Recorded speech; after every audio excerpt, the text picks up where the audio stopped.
Hello besties! End of the year book content is here and I am here for it. Today we are going to be doing 25 and 25. I'm going to give you 25 books that I plan to read in 2025. Let's get into it.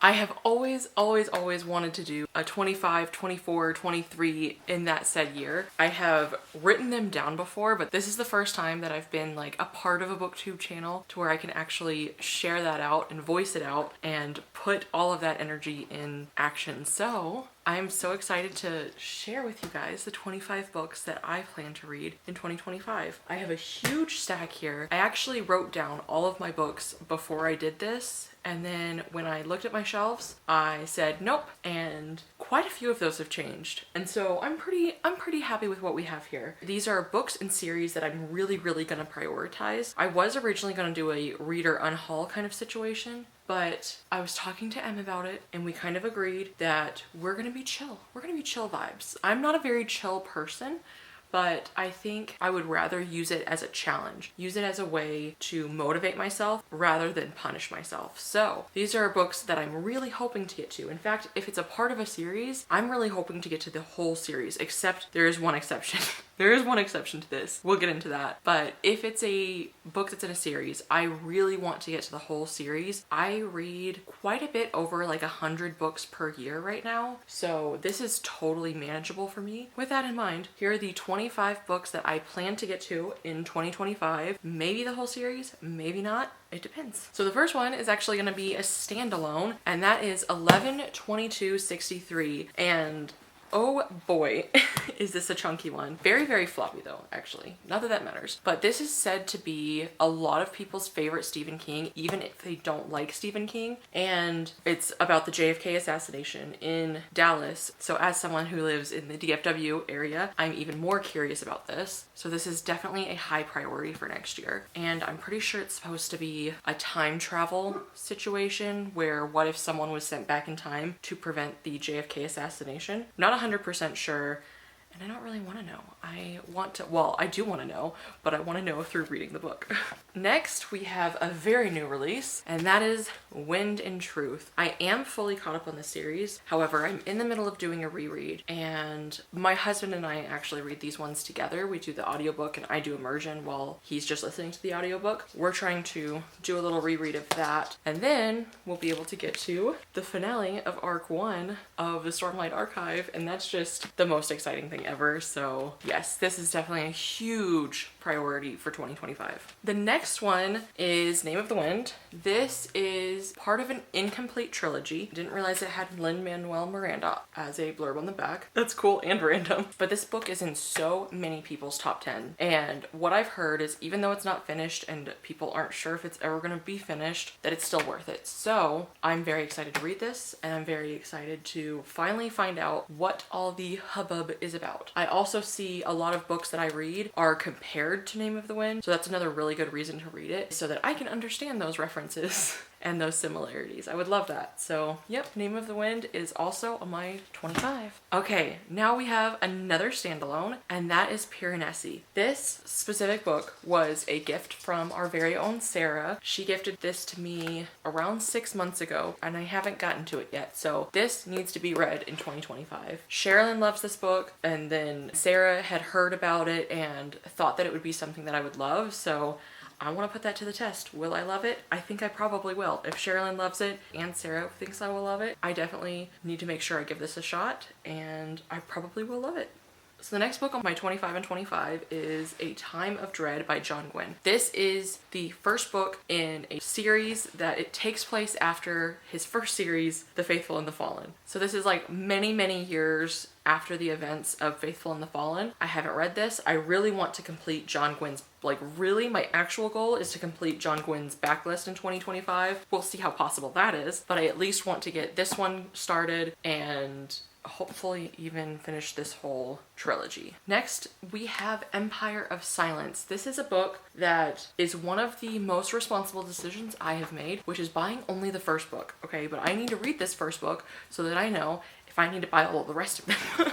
Because from what I hear, I'm gonna love it. Everyone I see talking about this book loves it. Everyone who I see who has similar taste to me loves it. So I need to check this out. I need to see if I also love it. I think I probably will. Also, I just love these covers. And I know that Broken Binding did their own editions, and I didn't end up buying those because I actually kind of like their paperback, just standard editions that much, and I even like them more than the Broken Binding covers, so love that. Next we have Foundry Side. I just read his most recent release, which was The Tainted Cup, and loved that so much. I loved his magic system, and I've seen a lot of reviews saying that his magic systems overall are very, very cool and very interesting. So excited to check this out and see more of his writing, more of his magic systems, and potentially just have a new favorite author. That would be amazing. Next we have The Martian. I don't know a whole lot about this other than I believe this is the one where it's a dude who's like lost in space and like he's on Mars by himself. I don't really fully know, but I do know that a lot of people who don't even like sci-fi end up liking his work. And I'm very much newer to the sci-fi genre, so I think this is going to be a really good sci-fi book for me to pick up next year. I hear nothing but great things about it, and these Broken Binding editions for their first sci-fi box were just absolutely stunning, so I'm so excited to be able to be fortunate enough to be able to read from this absolute beauty. Next up, we have Jade City. This is on so many people's top 10, top 5, even #1 slot for best fantasy series of all time. I have heard absolutely nothing but great things.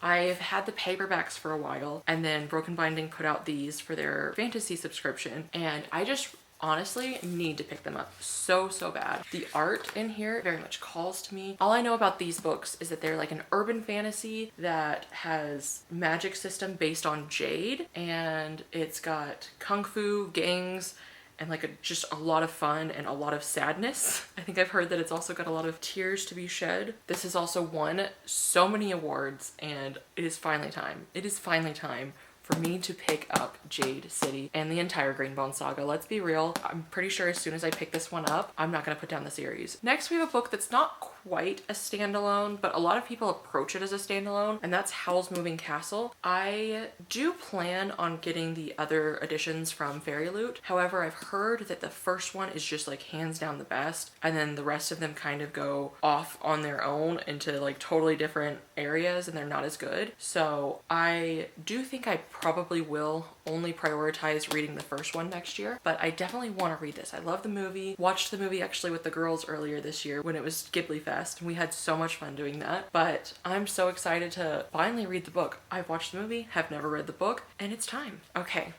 so remember how I said not all of the books that are in series do I plan on reading the whole thing. Now this is why. Do I have all the books in this series? Yes. Have I read a single one of them? No. They were a part of a Christmas gift 2 years ago, 3 years ago, 2 or 3 years ago, and my husband was like, hey, I will get this for you for Christmas. I will get you all these books for Christmas. However, you have to promise me you're going to read them immediately. I was like, obviously, I'm going to. I did not do that. So here we are with Assassin's Apprentice, book 1 of Realm of the Elderlings. I would love to commit to reading all of these books next year. However, I don't know how possible that is. I know that this series is filled with trilogies and I think a couple of quartets, so I think that this should be pretty easy to break up between those. I'll have to see and determine, but I at least want to get this series finally started. I want to at least read the first trilogy for sure, but I don't know about, there they are right there. You see that line of books? I don't know about all of those, okay? That's a lot. So it'll depend on when I do end up putting this on my TBR during the year to see how far along I can get in this series, but at the very least, I would love to pick up the first 3 books in the series. That's my real mission, and I will feel very successful if I can even do that. Up next, we have another standalone, Bless. We need those to break up some of these series because, like I said, I am such a series binger. So when I pick up the first book, I want to read the whole series if it's out. It's very rare that I pick up a book that's in a series and I don't immediately go to the next one and the next one and the next one. Like literally Wheel of Time, I binge read that entire series. So I have full faith in myself for all of these series especially the trilogies, that I will be able to binge read those. So it's really nice to have a couple of standalones in here. And with that, Yumi and the Nightmare Painter. This is one of the Secret Project books. I do read all of Brandon Sanderson's books with my husband, so we have to do that at his pace, and this is one that I will not read without him. I have heard it likened to Final Fantasy X, and we have played through a few of the Final Fantasy games together, and Final Fantasy is definitely one of his favorite series. So like we have to read this one together. And I've also heard a lot of people say it's their favorite Secret Project book. The only Secret Project book I've actually read so far is Tress of the Emerald Sea. 10 out of 10. Love that book so freaking much. So the fact that a lot of people have this even above Tress, I find very intriguing, and I have to know. I have to know. Much like Robin Hobb's series is broken up into trilogies, the Red Rising trilogy really felt like a solid conclusion after book 3. So this was one of the very few times that I was able to pause, put that book down, and move on to other books. But it's time to finally pick up the rest of the series, starting with Iron Gold. On my TBR on Goodreads, when I organize by rating, Lightbringer, the newest release in the series, is number 1. It has such phenomenal ratings. So I have to get to Lightbringer. I have to get all the way to Lightbringer. And so that requires getting through Iron Gold and Dark Age. I've heard less good things about Dark Age. I think that's one of the books that kind of seemed to fall a little bit flatter for people, but I have heard nothing but good things about Lightbringer. So we gotta get there. We gotta get there one book at a time. All right, Broken Binding is making another feature here. As you can tell, I really need to catch up on some of my Broken Binding books. So next we have The Grace of Kings. This is the first book in the Dandelion Dynasty, and this is also on so many people's top 10 fantasy series of all time. The number 1, the number 2, they're so high up on those lists. So I need to finally get to these, especially now that I have these absolutely stunning editions. I am just so confident. I think one of the reasons that I've been putting this off is because I'm just so sure that this is also going to be one of my favorites. And it's a lot of pressure to put on a book sometimes. So sometimes it gets a little scary to pick those up. But it's time. It's time to finally read The Dandelion Dynasty. I'm so excited. All right, up next we have what is commonly referred to by people as their favorite standalone fantasy book. You probably already have that in your mind. Think about it. Think about it. It's The Sword of Kaigen. I just read her newest release, Blood over Brighthaven. Obsessed. Obsessed. Love it. So I need to finally read The Sword of Kaigen and see what it's all about. I know that there are strong themes of motherhood. I know that people get very emotional at this book. I know that people regard it so unbelievably highly that it's time. It's time. And honestly, stunning.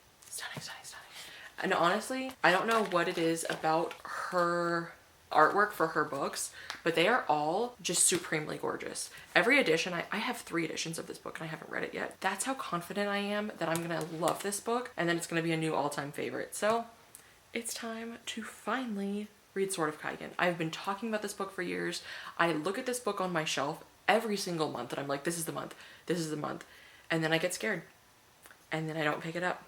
But now it's time. It is time. Another book that I'm very intimidated by for different reasons is N.K. Jemisin's The Fifth Season. Like a lot of these books that have been featured so far, this is another one that is a lot of people's favorite. It has won so many awards, plus I've heard that she's incredibly smart. I've heard that she is incredibly talented, and I need to pick this series up. Speaking of intimidating and award-winning and also regarded as people's favorite, this is on a ton of favorites list. And I think when a lot of people don't have it on their favorites list, it's because it's not finished and they're not sure it will ever be finished. You already know what I'm talking about. It's Game of Thrones. But just like The Name of the Wind, I've also heard that it's worth it, even if it's not finished. Even if it never gets finished, it's still worth it. I've watched the show, I have read most of the first book before, but it's time to finally read the first book in its entirety, and then maybe the whole series. Probably the whole series. If I'm being honest, probably the whole series. The stacks are thinning. We're getting closer to the end, guys. And next we have The City of Brass. I have had this on my shelf for so long now, and it's time. I need to get to this. It's also on, I wouldn't say a ton of people's favorites of all time, but I would say I've definitely seen it before. And there's a prequel book that came out last year. I I think it was last year or it was this year, pretty recently, and it ended up doing pretty well as well. So it's time to finally get to this one. I somehow have avoided any kind of spoilers on this. I don't know anything about it. I've heard good things. I don't know anything about the plot. I don't know anything about the magic system. I don't know if it's sci-fantasy, regular fantasy. I don't know actually anything about this book other than the fact that people that have similar opinions to me end up loving this book. So I'm gonna love it. I do own the entire trilogy and I am hoping to get to the entire trilogy. Yeah, this should definitely be doable. Oh, there's even like conversational talking points at the end. Interesting. So it's probably a really good discussion book as well. It's also blurbed by Robin Hobb. That's interesting. Okay, anyway, we're just gonna, I don't know much about this book, but we're gonna move on. And that book is The Shadow of What Was Lost. This is likened a lot to The Wheel of Time, and I love The Wheel of Time. It's one of my absolute favorite series, so I'm very excited to read this. And this one, I've heard if you're gonna read it, you have to read it back to back. There's too much information, too many details to put this one down and wait for the next book. So that's perfect for me. I'm a series binger anyway. So I'm gonna binge this series. I've also read his other book, The Will of the Many, the newest release. I keep reading these people's newest releases and then going back to their backlog, even though I own the backlog first. It doesn't matter. We're going to the backlog now. But I read his newest release, The Will of the Many. I actually believe I read that twice, maybe even 3 times this year, which is actually kind of crazy. I did read it 3 times this year. That's a little bit unhinged. But I enjoyed that book so much. And I have heard it's better than his older books. So I'm keeping that in mind going into this. But I've also heard that the world building is incredible and it's likened to Wheel of Time. So I have to know. Next up we have The House in the Cerulean Sea. This book has been talked about for so long. It has been on so many people's lists of favorites, all of that, just like so many of these other books. I have heard that it is just so whimsical, and I love whimsy. I also am seeing on the back 1984 meets Umbrella Academy with a pinch of Douglas Adams thrown in. That is not a comparison I've heard before, but I'm intrigued. Up next we have Spark of the Everflame, which is a fantasy romance that has absolutely blown up. So many people love this series. So many people have been okay with the first one and then devour books 2 and 3. I think book 4 is coming out next year too. So I want to be in the know. I want to catch up, and I'm really hoping that I find a new fantasy romance favorite. That would be very cool. All right, another Broken Binding book, which is The Dragonbone Chair. This is in their newest fantasy subscription box, and oh my gosh, this is another book that so many people love, and I'm just so obsessed with this cover. I don't know anything about this book. I'm gonna be honest with you guys. This is one that I know very little about. I know from the cover that there's a jester. I know that this throne looks real cool. The back says, honor is a wonderful thing, but it is a means, not an end. A man who starves with honor does not help his family. A king who falls on his sword with honor does not save his kingdom. That's actually really interesting. And Scott and I were actually talking about honor the other day. And so stunning. And so that's very interesting to me. But I've heard so many good things about Tad Williams as an author that I want to experience this. Okay, last Broken Binding book. The alternate title here could be Catching Up on Broken Binding Editions. That's Priory of the Orange Tree. I just saw that literally today another prequel was announced. So this was supposed to be a standalone. I do have this book and I have the prequel. I'm gonna start with this book since it was published first. I don't know that I'm necessarily gonna feel the need to jump right into the prequel. So this actually might be one of those series where I do just read the one book, which would be really nice because that would keep this a little bit more chill. I've heard very mixed reviews on this book. I have heard not to expect too many dragons, because even though there's a dragon on the cover, dragons don't show up much in here. So I am keeping my expectations low, and I have found that when I do that, I end up pleasantly surprised a lot of times. So I'm gonna keep my expectations low with this and hope for the best. This next book is a book that I should have read this year. I should have read this a while ago. I reread the first book so that when the second book came out, I would be fresh and ready, and then I don't know what happened. I did not read the second book yet. Empire of the Damned. Why have I not read this yet? I'm probably gonna read this in January because I really need to read it, but I can't get, like, there's 0% chance I'm gonna be able to get to it this month, but I need to read this. Also, he's already finished book 3 It's not out yet. I love this series so much. I loved the first book so much. Nevernight, that whole trilogy, loved it so much. I have zero reasons why I haven't picked this up yet, but I need to, and I need to do it as soon as possible. Like, as soon as possible. I need to read this book. Last book is another book that I should have picked up immediately. I have owned it since day one. I love the Poppy War so much. I even read Yellowface, which came after this, before reading this. I don't know why I haven't read this yet. There's actually no reason. I know I'm gonna love this. I know it's gonna be a 5-star. I have full faith that anything that she writes, she has another book coming out next year too. So I need to not get behind on her works because I know that everything she writes is gonna be a 5-star for me. Easy thing to predict. I love her work. So I need to read this. This is probably actually going to be a fall read. To be honest, I'm probably not going to read it until later in 2025 because I am slightly burnt out on Dark Academia, but I need to read this in 2025. Excuses need to disappear and this needs to be consumed. This needs to be read. Okay, thank you. Thank you so much for joining me and sticking around for the 25 and 25. I really hope I can get to all of these books. That is the plan. That is the plan, Stan. And if they're a part of a trilogy or a quartet, then I would love to read the whole series. But I'm committing to the first books only. That is the commitment. The first books. I will check in with you as we go throughout the year, throughout our wrap-ups. I'll let you know how we're doing, and hopefully you'll see a lot of progress. Hopefully boxes will be checked off, and I will have some new all-time favorites because I have a feeling so many of these books are going to be all-time favorites. So it's going to be a good year, guys. Stay tuned because next week Em will be releasing her 25 and 25. I'm so excited to see what she has on her list, and if we have any crossovers, that would be very exciting. Let us know what you guys are planning to read in 2025, and if you don't feel chatty, leave us a stack of books emoji to represent all of these stacks of books. We'll see you in the next one.